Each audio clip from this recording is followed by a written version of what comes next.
está começando mais uma Ação em Cidadania e no programa de hoje a gente vai falar sobre educação financeira.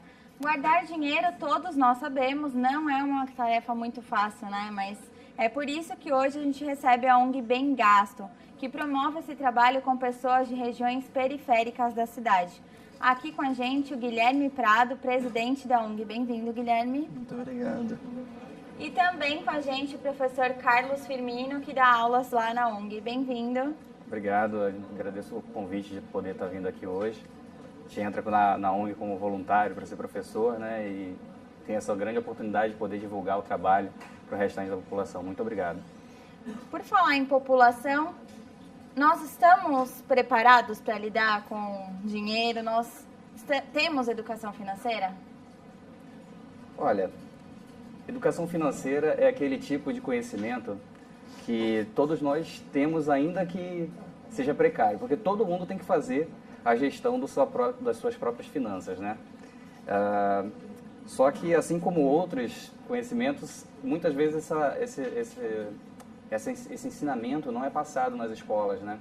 E aí a gente chega, às vezes, na vida adulta, tendo que administrar uma família, uma pequena empresa, um pequeno empreendimento, mesmo que informal, e a gente não tem esses conhecimentos, as ferramentas básicas que a gente precisaria para isso. Mas, aos trancos e barrancos, as pessoas podem conseguir também. E o que a gente vem tentar ajudar é fazer com que essas pessoas que já resolvem seus problemas, que já administram suas vidas, tentar trazer algumas ferramentas, alguns debates, para que isso possa ser facilitado para elas.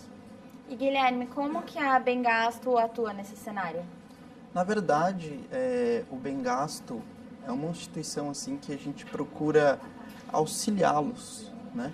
Auxiliar a população, como o nosso professor disse, trazer as ferramentas, porque às vezes são conceitos básicos que não são ensinados na escola, muitas vezes não é trazido pela família. Então a gente traz esses conceitos básicos para as pessoas poderem se organizar melhor e ter, sim, digamos, um respaldo, até conseguir ver as suas finanças de uma forma mais clara. E como que surgiu essa iniciativa? Na verdade, a iniciativa iniciou por 3 alunos, 2 alunos do INSPER, né? E eles começaram a ver, eles estavam fazendo um estudo sobre desigualdade social, e eles falaram, puxa, a gente não tem educação financeira aqui no Brasil ainda, a gente tem um problema muito grande com isso, né? E eles começaram a debater, a fazer alguns exercícios, até engraçado, porque começou com um jogo, né? Eles falaram, vamos fazer um jogo para trazer para as escolas. E aí aquilo tava se formando numa ideia, na verdade, né? E aí eles mostraram para os professores, para alguns pesquisadores do INSPER, né, de onde eles estudavam na época, e aquilo começou a crescer o interesse até dos professores também. E eles falaram, por que a gente não cria um projeto que a gente realmente possa atingir a população, possa ir nas escolas, possa ir para quem mais precisa e mostrar o nosso trabalho, né? E trazer esses conceitos básicos que a população tanto precisa. E daí nasceu o projeto, né? Então, por algum tempo, o projeto era uma organização estudantil do INSPER, e ele foi crescendo, e a gente chegou ao ponto de formar a ONG. E com o crescimento dessa ONG, vieram várias outras pessoas, teve uma exposição na mídia, outros voluntários começaram a entrar, que não eram ligados ao INSPER, e hoje eu comemoro como o primeiro presidente que não sou ligado ao INSPER nessa gestão. Então a coisa foi muito além do que a ideia inicial, né? Com certeza. E é difícil esse processo de uma ideia, de um projeto mesmo virar uma ONG formalizada e tudo mais?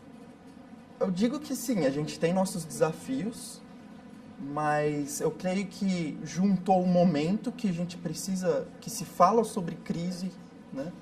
E a gente também vê que as pessoas não têm essa educação. Então foi um conjunto de coisas que fez com que a ONG crescesse, realmente tivesse a expressão e o alcance que está tendo. E professor, qual que é o público-alvo de quais idades? Então, nós temos projetos diferentes dentro do Bem Gasto, né? Então, principalmente, a gente separa entre o público adulto, adolescentes e adultos, né? E o público kids. Então, tem um modelo de aulas voltado especificamente para a turma que tenham crianças. Eu, particularmente, não sou professor do BG Kids. Eu prefiro trabalhar com adolescentes, pessoas que estão entrando começando a administrar seus orçamentos agora. Mas também a gente já atuou com educação de jovens e adultos, já atuou com integração de funcionários em suas empresas. Então, o público é bem variado do Bem Gasto, né? A gente tem material e professores para atender uma gama bem ampla de interessados. Legal. E qual que é a diferença de ensinar para crianças e para adultos? O que você sente no dia a dia?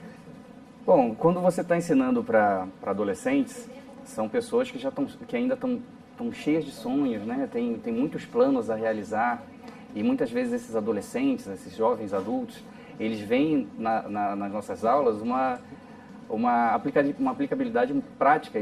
Muitas vezes a gente tem um feedback imediato falando assim: olha, obrigado, eu não sabia desses conceitos, com certeza isso que você falou vai fazer muita diferença para mim. Já quando você dá aula para um público mais maduro, você mais aprende do que ensina, sabe? Eu lembro de uma aula que eu dei numa turma de educação de jovens e adultos, e lá dentro daquela turma tinha uma pessoa que era analfabeta. Ele não conseguia sequer fazer a anotação de um número, mas aquela pessoa, mesmo sem instrução nenhuma, ele tinha em si os conceitos básicos de educação financeira, né? E essa pessoa conseguiu, como eu falei, aos trancos e barrancos, ele conseguiu comprar a casa própria dele. Ele não paga aluguel, enfim, ele tem uma certa independência financeira e funcional, uma pessoa que vive plenamente a sua vida financeira. Então, quando você vai para uma turma de alfabetização de jovens e adultos e você encontra um exemplo como esse, traz muitos questionamentos também, né, sobre quem está de fato ensinando a quem ali. Quando você pede para um aluno desse compartilhar a sua experiência com os seus colegas, e essa é uma característica também da nossa ONG, né? Como eu falei, a gente tem um público muito amplo. Então, a gente não chega na aula com um produto pronto. A gente constrói a nossa aula de acordo com o público que esteja presente. Então, por exemplo, a gente pede muito para que os próprios alunos compartilhem os seus exemplos.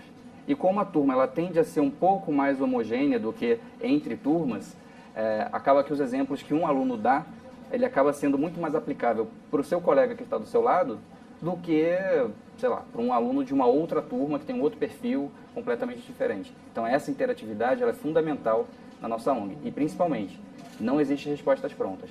O lema da nossa ONG é: se for para gastar, que seja bem gasto. A gente nunca diz que você não deve gastar com alguma coisa, mas se for para gastar, que seja bem gasto. Legal. E todos os professores, todos os funcionários, na verdade, são voluntários, né? Sim. Como que é esse processo de seleção? Como que geralmente essas pessoas chegam até vocês? Nós temos 2 métodos de recrutamento. Um ocorre anualmente, tradicionalmente em fevereiro, dentro do INSPER, e também e a gente abre para o público no nosso site. Então a gente tem o presencial, digamos assim, e o online, dentro da nossa plataforma, a gente abre para as pessoas no geral. E a gente tem um período de inscrição, então a gente fecha o nosso período de inscrição e a gente trata de uma forma muito responsável esse processo, porque a gente sabe que eles vão carregar a responsabilidade de trazer o nosso conteúdo para o público. Então a gente tem no mínimo duas fases do processo seletivo. Uma ocorre com o RH interno, nosso RH, e com o diretor da área. Então a nossa ONG tem sim a presidência, os diretores de cada área e sim os voluntários. Todos nós somos voluntários, mas cada um sabe o seu papel e a sua função ali. Então a gente trazendo essa organização, é muito mais fácil da gente trabalhar e atingir os nossos objetivos. Eu posso falar que, como professor, eu fico muito confortável com essa estrutura administrativa, auxiliar, porque o meu comprometimento é em dar as aulas. E tem outros voluntários que se identificam com o projeto, têm outras habilidades, como, por exemplo, marketing, finanças, contabilidade, e eles conseguem ajudar a ONG de uma outra maneira. Então, enquanto eu foco em dar uma boa aula, essas outras pessoas elas focam em firmar as parcerias, divulgar o projeto, enfim, fazer a ONG andar. Todos os papéis são muito importantes, né? Com certeza. E é difícil para um voluntário conciliar o trabalho voluntário com as outras atividades? Eu diria que o trabalho voluntário ideal seria você dar um tempo mensal para a ONG. Você se dedica. Logicamente, tem pessoas que podem dar mais tempo e tem pessoas que podem dar menos tempo. Então, eu diria que para um professor engajado e um monitor, que a gente também divide em professores e monitores. O que são os monitores? Os monitores são aquelas pessoas que se identificam pelo projeto, eles entram, só que eles ainda não se sentem prontos o suficiente para dar uma aula. Então, eles acompanham, é como se fosse um professor assistente, e eles vão junto com o professor, e assim, depois de 2, 3 aulas, ou o período que ele se sente maduro para dar aula, aí sim ele registra. Mas voltando à pergunta, eu trabalho, como muitos outros têm o seu trabalho secular. Eu diria que se você tem, no mínimo, um final de semana por mês, você está altamente engajado na causa. Então, como eu disse, logicamente, hoje eu sou o presidente da ONG, eu represento a ONG. Sim, com certeza, o meu cargo requer mais coisas, requer que eu me empenhe mais horas no projeto, por escolha, né? E mais um professor, um monitor, eu diria que ele estaria altamente engajado se ele desse um tempo de 3 horas, 6 horas por mês no projeto. E sim, com certeza, cada um tem sua função e cada função também tem aqueles requisitos com que elas, antes de entrarem no projeto, elas sabem quanto tempo vai demandar delas, além do seu trabalho secular e agenda e tudo mais.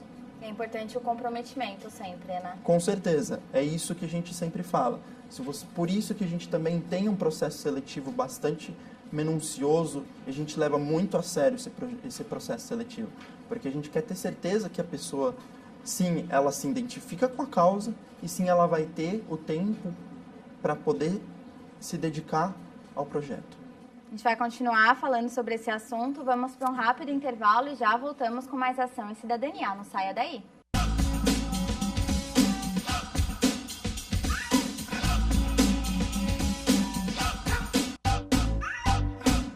Estamos de volta com Ação e Cidadania e hoje falamos sobre educação financeira com a ONG Bem Gasto.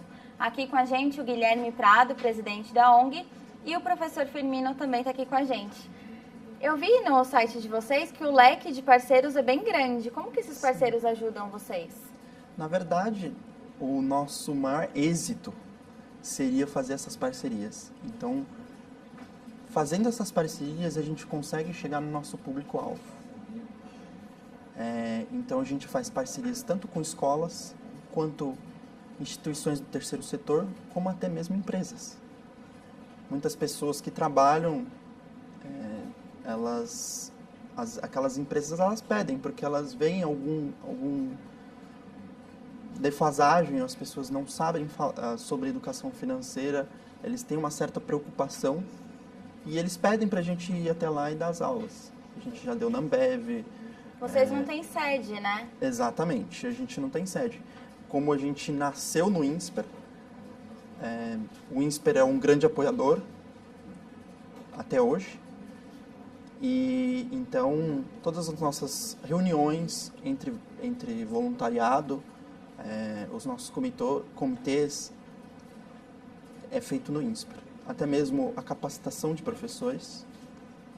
E a gente também, como eu disse, a gente trabalha com muitos parceiros. Uber foi um deles ultimamente. E mesmo assim, como eu disse, as ONGs, o que a gente mais foca são organizações do terceiro setor. Então, aí eu posso dizer algumas, como Cidadão Pro Mundo, PROA, Instituto PROA, Movimento Mais Matemática, Habitat Brasil, e tem outras aí vindo, algumas novidades vindo esse ano, Mas o mais interessante, a gente sabe que essas ONGs, essas instituições trabalham já com o nosso público-alvo. Então, para a gente chegar até eles, é muito mais fácil. Com certeza. E é muito mais prático. Com certeza. E, professor, o termo educação financeira assusta? Então, assusta, porque muita gente já associa educação financeira à matemática. E a matemática financeira, que já é uma matéria que já assusta as pessoas desde a primeira escola, né? Só que quando a gente tenta levar essa proposta de educação financeira, a gente tem um foco muito mais comportamental de como você se comportar com relação ao dinheiro, como você conhecer as funcionalidades do dinheiro, né? Então, quando você passa para essa outra parte, que é mais comportamental e menos matemática, aí a turma já começa a ficar mais relaxada, ficar mais tranquila. E você ajuda também caso a caso? Os alunos levam as dúvidas, por exemplo, eu estou com o nome sujo, o que eu vou fazer? Eu tenho esse dinheiro, onde eu posso investir? Você também ajuda caso a caso, assim? Exatamente. A gente consegue, na medida da disponibilidade ali do dia da aula, a gente consegue, depois da aula, atingir um caso ou outro ali especificamente. Mas essas perguntas que você falou, elas já estão contidas dentro do pacote de conteúdo do Bem Gasto, né? Então tem um módulo de investimentos, tem um módulo de negociação, e aí vai desde negociação de dívida, negociação de novas compras, então envolvendo teorias, né, que tratam desse assunto, mas, novamente, do ponto de vista comportamental. A gente tenta empoderar os nossos alunos para poderem chegar numa loja e negociar qual o meu poder de barganha quando eu estou comprando um determinado produto. Qual o meu poder de barganha quando eu estou com o nome sujo e eu quero tirar meu nome dessa situação. Então, a gente tem já um pacote amplo sobre isso, mas a gente pode tratar cada caso a caso também, dependendo da disponibilidade.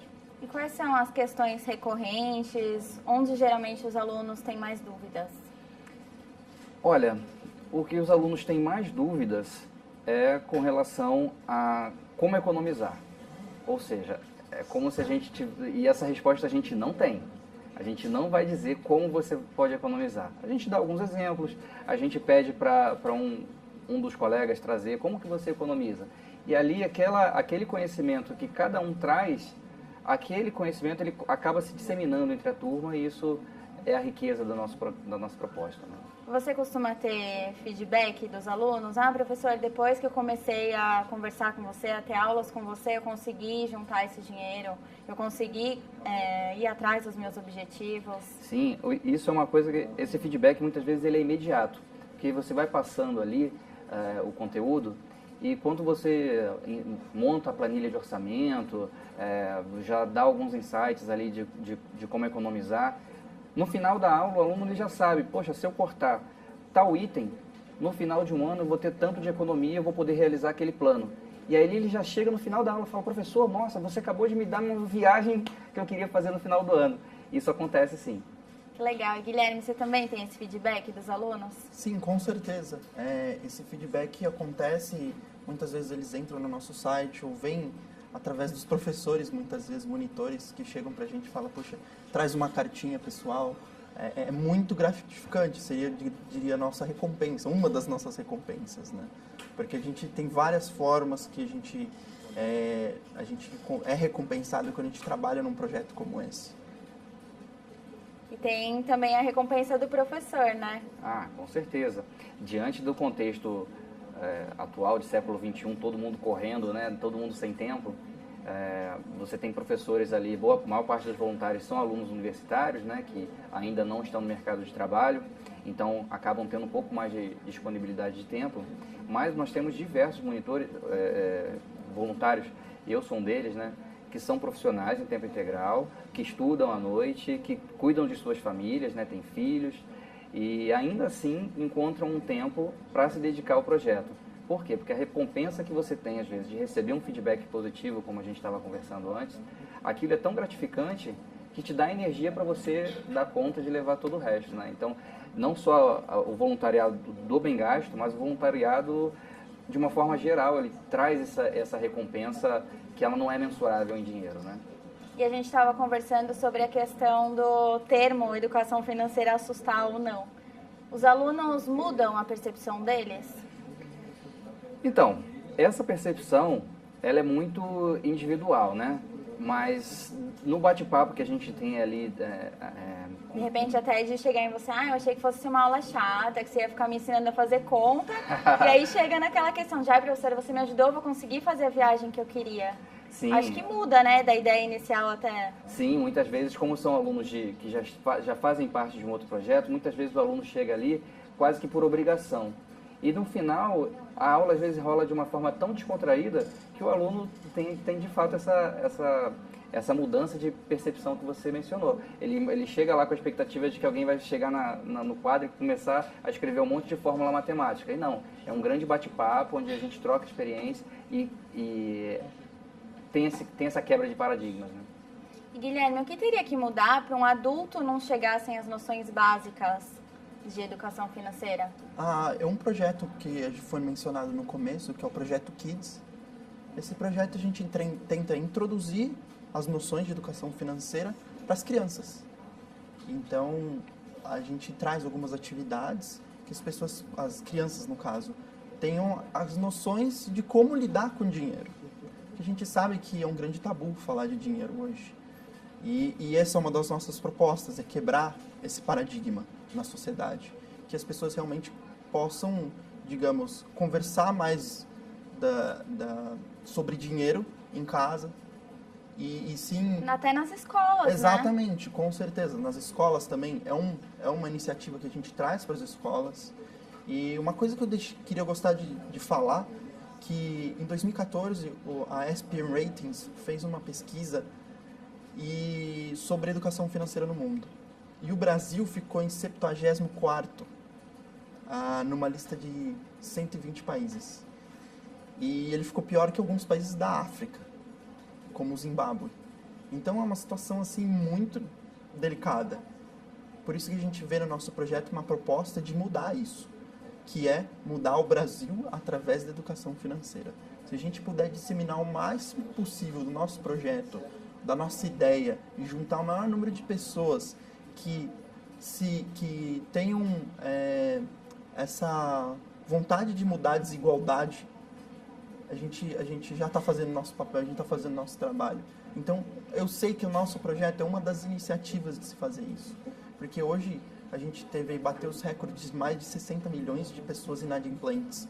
E o que nada mais do que a gente está fazendo é trazer algumas ferramentas, alguns insights de práticas que as pessoas possam sair do vermelho ou melhorar sua situação e realmente ter uma vida mais confortável. E aquelas pessoas que já se neutralizaram, digamos assim, se estabilizaram, essas pessoas começarem a poder investir. Então, isso, quando a gente fala em números, maior número de pessoas impactadas, a gente pode fazer uma grande diferença na economia local e expandir. Então, o nosso projeto, a gente trabalha até mesmo de forma de franquias. Eu diria assim, né, de uma forma, para todo mundo entender, mais didática. Que hoje a gente tem assim, o nosso projeto em São Paulo, mas muitas vezes o que acontece, alguém liga para a gente e fala, puxa, amei o projeto de vocês, a apostila de vocês, o material didático de vocês realmente foi muito bem feito, gostaria de trazer para a minha cidade. E a gente capacita aquela pessoa para ela poder multiplicar. Então a gente chama de trabalho multiplicador. A pessoa se torna um multiplicador do bem gasto na sociedade dela, ou local, né? E a gente está apostando bastante nesse projeto o ano que vem, além das nossas parcerias estratégicas, as nossas parcerias com outras instituições, que a gente possa trazer o maior número de instituições, de pessoas, e juntar essas pessoas e essas instituições para a gente mudar essa situação no Brasil, realmente. Então tem muitos planos de expansão aí para esse ano. Com certeza, a gente tem vários planos. Tanto o que eu digo, eu sempre divido. Eu era diretor de parcerias, eu era antes monitor, e foi o que aconteceu comigo. Eu não fui professor, porque eu vi em mim uma forma de ajudar a ONG de outras formas, né? Eu sou apaixonado pelo assunto e eu queria de uma forma contribuir. E eu vi que formando outras parcerias, a gente poderia juntar mais pessoas mais força, mais união para a gente poder chegar a atingir metas maiores. Eu fui diretor de parcerias o ano passado e então com essa minha experiência, a minha posição como presidente é realmente unir as forças, é trazer o nosso projeto de uma forma mais robusta, a gente poder atingir mais pessoas e mais regiões e poder realmente crescer e trazer, mudar o cenário. Eu acredito nisso, que é um trabalho de formiga, uma a uma a gente pode fazer uma grande diferença. Deixa os contatos para quem quiser conhecer mais sobre o Bem Gasto. Com certeza vocês podem nos seguir no Facebook ou através do nosso site www.bengasto.org. E muito obrigado. Eu que agradeço. Obrigada pela participação. Obrigada, professor. Nós que agradecemos. E se for para gastar, que seja bem gasto. Ó, tô tentando aprender, hein? E obrigada também a você que nos acompanhou em mais um Ação em Cidadania. Até a próxima. TV Câmara São Paulo, a política da cidade passa por aqui.